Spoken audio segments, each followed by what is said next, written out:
famous aviatrix Amelia Earhart was beginning a program of air research. Well, it was very interesting to me to fly in southern waters rather than in the north. She took off to make history and vanished without a trace. In 1937, Amelia Earhart disappeared over the Pacific, leaving behind no wreckage and no signal, just a ghost swallowed by the ocean. We think Amelia Earhart landed and died. For 88 years, the world searched, speculated, and obsessed. Then, in 2024, a sonar ping hit something strange. Metal, wings, a match. This was Earhart. Now, nearly 90 years later, a team of explorers believes they may have discovered the location of Amelia Earhart's missing plane in the Pacific Ocean. The founder of an ocean exploration company believes he may have solved the mystery of Amelia Earhart's disappearance. This wasn't just a mystery, but a reckoning. Why did it take so long? What was missed? Because this was never just a lost flight. It was a woman defying gravity, history, and everything meant to hold her back. 88 years later, Amelia Earhart's plane has been found. All eyes are on Amelia Earhart. The final flight of Amelia Earhart. Before she became a legend, Amelia Earhart was a woman who dared to rise at a time when women weren't even expected to run. She was chasing progress, charting new territory not just for herself, but for every woman who would one day dream of the sky. Earhart was never born to sit still, you see. With the throttle in her hand and the world below her wings, she turned flight into something bigger than speed or altitude. By the 1930s, she had already crossed the Atlantic alone, carved her name into record books, and captured the imagination of a world still figuring out how far a woman could go. She was loved and cherished by all. However, for Earhart, every achievement was just a step toward the next. Her final mission was more than just a flight. It was a challenge to the very edges of possibility, a journey around the world following the equator, the longest and hardest way to go. More importantly, she wasn't alone. Navigator Fred Noonan joined her in the twin-engine Lockheed Electra, a plane built for endurance and speed. Together they flew over jungles, deserts, and endless stretches of ocean. They made it more than 20,000 miles. However, on July 2nd, 1937, with just a handful of legs left to go, the flight vanished near Howland Island, an isolated dot in the Pacific. Their goal that day was simple: refuel, take off, and fly home. A journey Earhart had completed before. Instead, the radio transmission cut out with a cryptic message. "We are on the line 157 to 337. Then, there was nothing. Somewhere over the vast, empty stretch of the Pacific Ocean, the most famous woman in the world had just disappeared. By sunset, the greatest search mission in history was underway. They did everything to find her that day. Battleships cut through the waves. Scout planes roared across the horizon. The United States Navy threw everything it had into finding Earhart and her navigator, Fred Noonan. However, the ocean gave them nothing in return, not even a single piece of floating debris. It was as if the Lockheed Electra had never existed at all. The public refused to believe it. How could someone so larger than life just vanish? The theories came fast and furious. Some were plausible, some were wild, and all were just desperate attempts to make sense of the unthinkable. The world waited and kept waiting. Decades passed and theories bloomed. Some believed she crashed into the ocean. Others were convinced she survived on a remote island. There were sightings, supposed clues, even bones, but no proof. Until the year 2024. It was then that researchers scanning the ocean floor picked up something strange. Geometry where there shouldn't be any. Metal shaped not by nature, but by human hands. A pattern buried deep below, silent for nearly 90 years. It didn't take long to compare it to blueprints from long ago. The evidence was undeniable. It matched the plane Earhart flew into history. This is no ordinary discovery. It shifts the narrative entirely. For generations, the mystery was, what happened to Earhart? Now it's, why did it take so long for us to listen to what the ocean was quietly holding? Now, officially, the hunt for Earhart was called off after weeks of fruitless searching. Unofficially, though, it never really stopped. For nearly a century, explorers, historians, and amateur sleuths have combed through every clue, every radio signal, every scrap of possible evidence. In the void left by her disappearance, theories began to multiply, and all tried to answer the same haunting question. What really happened to Amelia Earhart that day? The crash theory that doesn't add up. The official explanation sounds reasonable enough at first glance. Earhart and Fred Noonan simply ran out of fuel and crashed into the Pacific. The United States government's conclusion wraps everything up in a neat package. Except when you start pulling at the threads, the whole story begins to unravel. Consider the facts. That morning in 1937, the Lockheed Electra took off from Leh with carefully calculated fuel reserves. Earhart wasn't some reckless amateur. She was a seasoned pilot who'd crossed the Atlantic solo. Her navigator, Fred Noonan, was one of the best in the business. They knew exactly what they were doing. Yet according to the official version, these two professionals somehow missed a tiny island in broad daylight after maintaining radio contact until nearly the last moment. Even more puzzling is that, in all the years since, not a single piece of credible wreckage has been found where they supposedly went down. The United States Navy searched immediately with every available resource. Decades later, Nauticos brought in sophisticated sonar technology to scan the seabed near Howland Island. Still, there was nothing.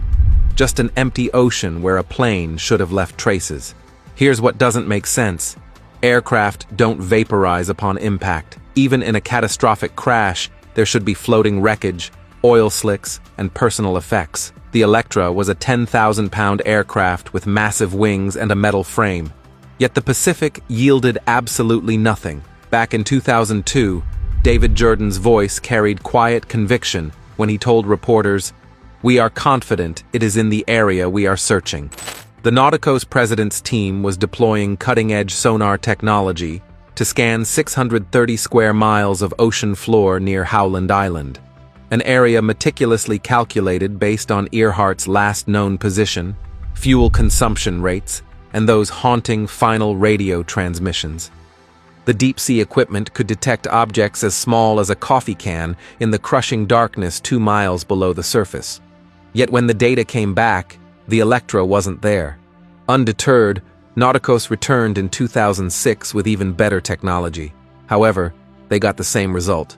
Then, in 2009, the Waite Institute for Discovery brought deep-sea robots to search an area west of Howland, the size of Delaware.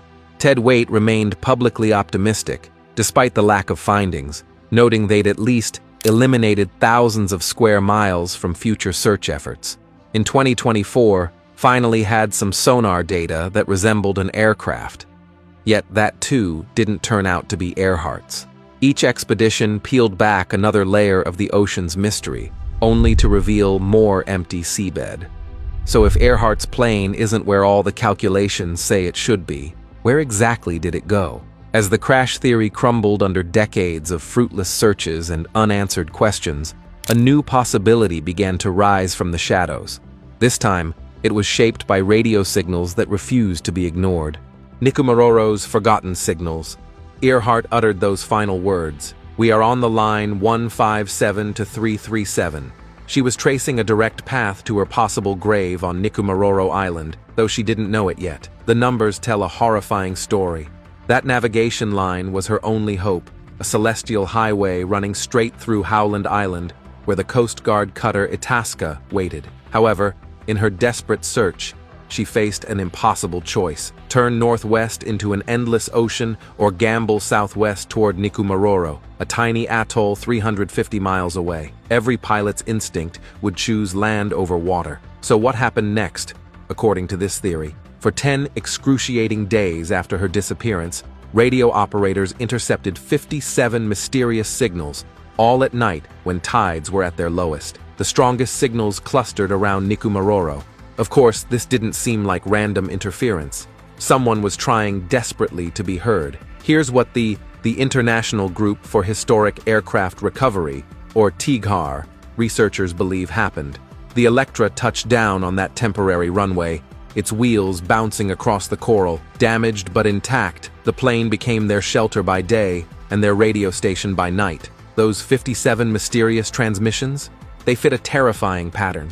Always after sunset, when the aluminum fuselage cooled enough to touch. Always when the tide was low enough to access the radio. Then, the ocean took its revenge. Around July 13th, 11 days after the disappearance, the tides turned. Higher waves lifted the Electra off its coral perch, either smashing it against the reef or swallowing it whole. The transmissions stopped abruptly. The sea erased its evidence. Months later, British officer Eric Bevington stepped onto Nikumaroro's shore and froze. His journal records an overnight bivouac, where no human should have been. His photograph captured something metallic glinting on the reef, later analyzed as possibly the Electra's landing gear. By 1938, colonists arrived to claim the island.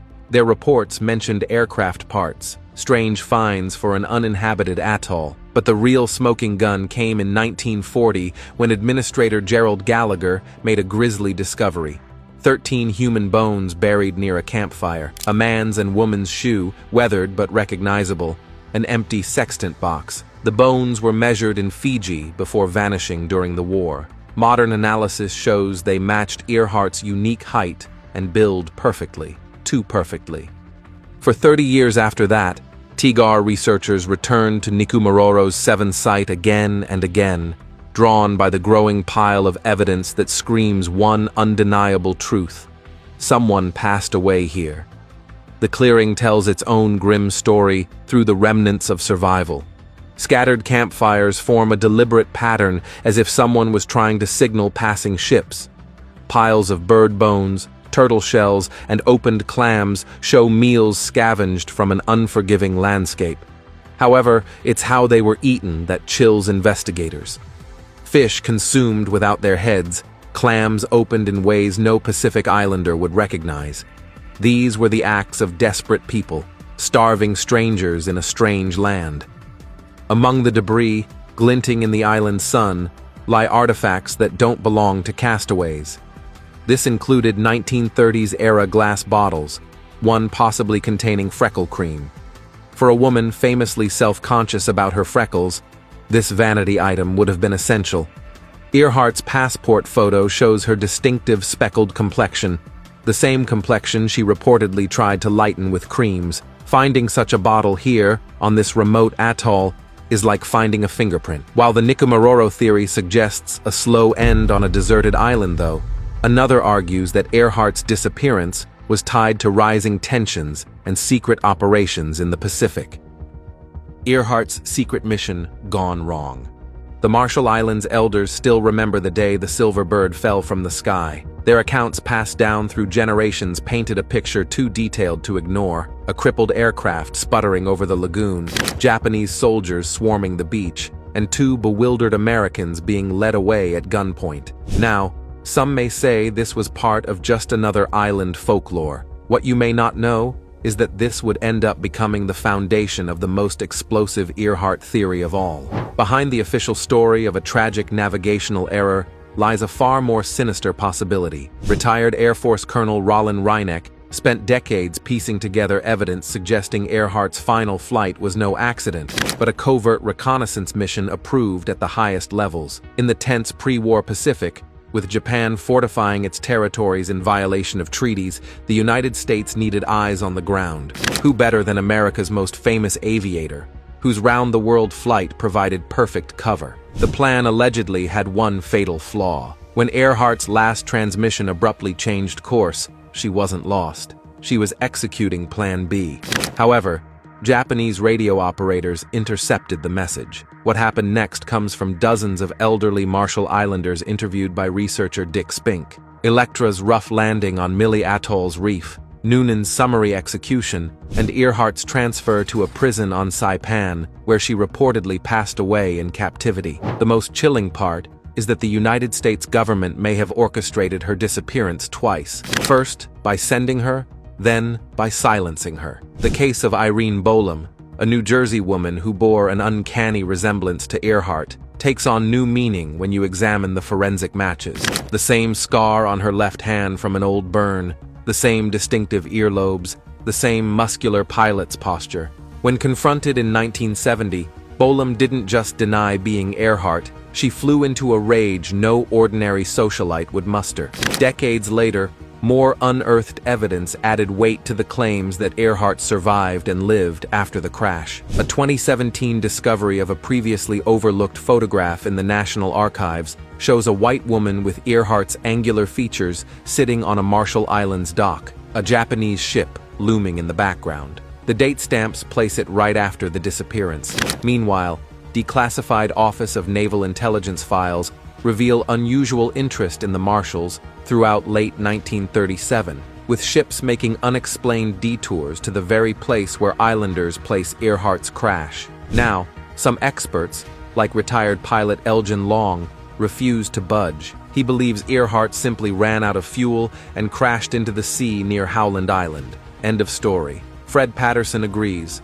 and he's not just any bystander. He's a World Airways pilot of 25 years who owned not one, but two Lockheed Electras, the same model Earhart flew. There's just no way she made it to the Marshall Islands, he declared in 2015. I've flown that plane. I know how much fuel it burns per hour, he added. The math backs him up. Earhart's last known transmission reported, gas is running low. At that moment, radio signals placed her near Howland. However, Mili Atoll is another 800 miles away, at least 4.5 hours of flying time she likely didn't have. So if the experts are right, where's the wreckage? That's the thorn in everyone's side, the one piece of the puzzle no one has ever been able to produce. However, 88 years later, that would change. The 2024 breakthrough that shook the world. For nearly a century, Earhart's disappearance hovered between history and myth. However, in 2024, something changed. This wasn't a lucky break or a diver stumbling across twisted metal in shallow waters.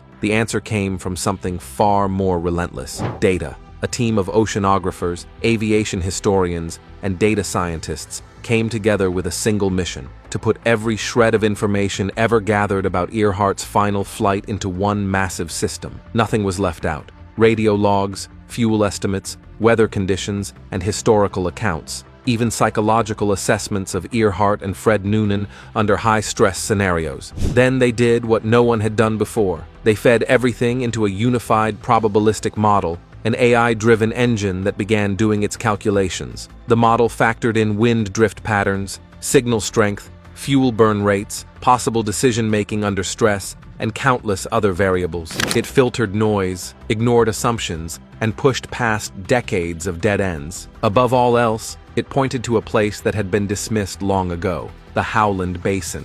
This was a remote trench nearly 4 miles southeast of Howland Island. It was deep, complicated, and written off by earlier searches as too volatile for debris to remain intact, let alone detectable. However, the model said, that's where to look. It even predicted how the wreckage might have moved over time, guided not by guesswork, but by tides, pressure, and silence. The search team didn't rely on people this time. They deployed a fleet of autonomous underwater drones, each powered by AI and equipped with sonar, visual imaging, and deep learning algorithms trained to spot anomalies in the seabed. The drones swept the search zone, just over 100 square miles. For a week, there was nothing.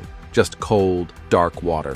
Then, on day 8, the signal changed. Sonar captured a jagged outline. This was no rock or coral. The drones moved closer. A fractured wing section appeared first, partially buried in the silt. A piece of fuselage followed. There were serial numbers, faint but readable. A pattern of rivets unique to the Lockheed Electra. It was the plane. The same aircraft Earhart and Fred boarded on that final morning in 1937.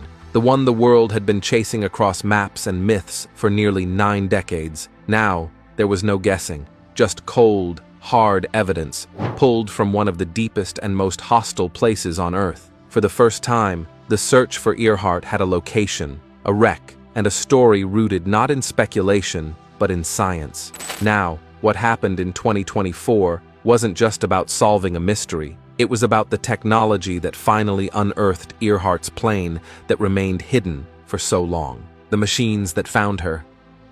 For decades, the Pacific had been too deep, too dark, too chaotic. Even the most ambitious search teams were limited by what they could see, where they could go, and how long they could stay down. However, that all changed with the arrival of 5 revolutionary machines called Autonomous Deep Ocean Explorers, or AUVs. These weren't your typical underwater vehicles. Each one could roam the deep for nearly 3 weeks, completely alone, navigating waters so dark and so pressurized that no diver could survive it. That was only the beginning, though. What made AUV units groundbreaking was how they saw the ocean floor. Using next-generation synthetic aperture sonar, they built high-resolution 3D maps with clarity no one thought possible. These maps could detect and outline something as small as a coffee cup resting 18,000 feet below the surface. What you also need to consider is that these vehicles could also adapt. You see, water isn't uniform deep in the ocean. Tiny shifts in temperature, density, and salinity had always distorted sonar imaging.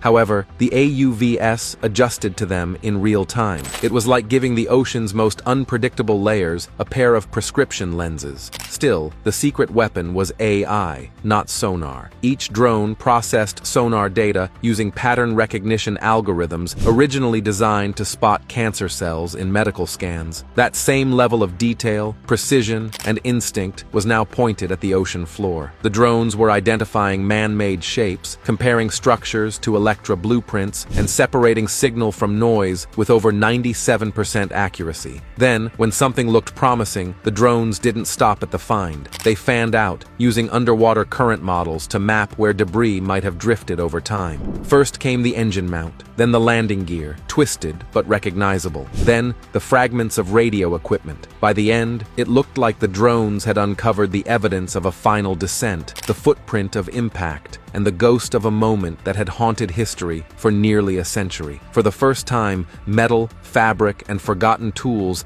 began answering questions that radio silence never could. Nearby, buried beneath layers of sand and silt, lay part of the landing gear. Forensic scans showed compression patterns consistent with a controlled water landing. The impact marks and stress lines told the same story. Earhart hadn't lost control. She'd fought to land. She'd done everything she could to survive. Then came something that hit differently, something human. A leather flight jacket, worn but preserved by the cold. Faded patches where custom insignia once clung. Stitch patterns match photographs from her final takeoff. This was her armor. Beside it, the research team found something smaller, a compact case. Inside, fragments of glass, a rusted hinge. Searchers found a partial navigation toolkit nearby. Etched into the metal were the initials FN, aka Fred Noonan, the navigator, Earhart's final companion in the sky.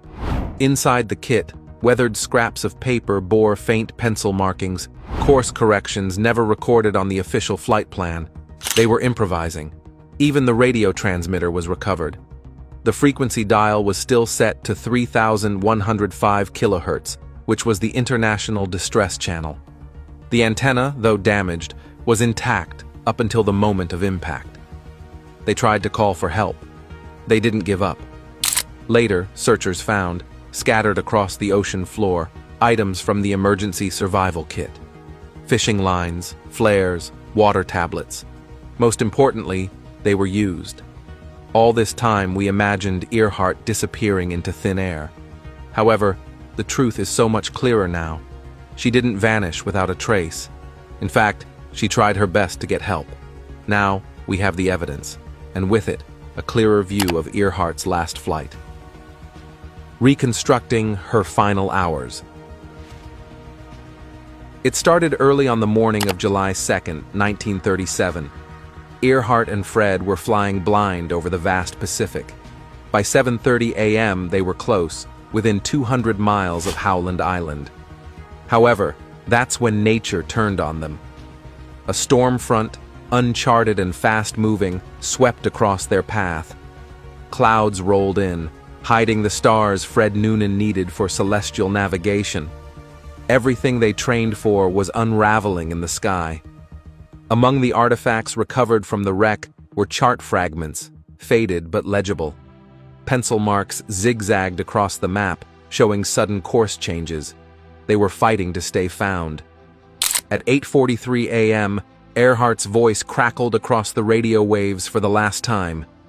"We are on the line 157 to 337. We are running north and south." That sentence had been pored over by historians for decades. However, now, with new data and recovered components, we can finally read between the lines. Investigators examined pieces of the fuel system, corroded and split by time. Chemical analysis revealed a chilling truth. The plane likely had only 20 to 25 gallons of fuel left, barely enough to fly another 30 minutes. They knew they wouldn't make it to Howland, so they made a decision. Digital reconstructions of their path, combined with navigation tools recovered from the seabed, revealed a subtle but significant course change. Earhart had turned southeast, likely aiming for the Gilbert Islands, a desperate shot at survival, not a random drift. Then came the final act.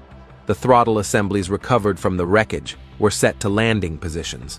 Flaps were deployed, and the angle of the fuselage showed a deliberate technique used for water landings.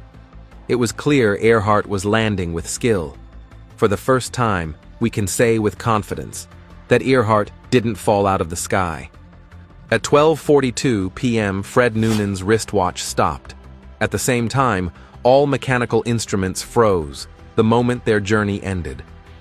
Evidence from the survival kit and gear positioning shows they escaped the sinking aircraft and tried to gather supplies, but the Lockheed Electra slipped beneath the waves faster than they could respond. They survived the landing, but the ocean eventually took everything else.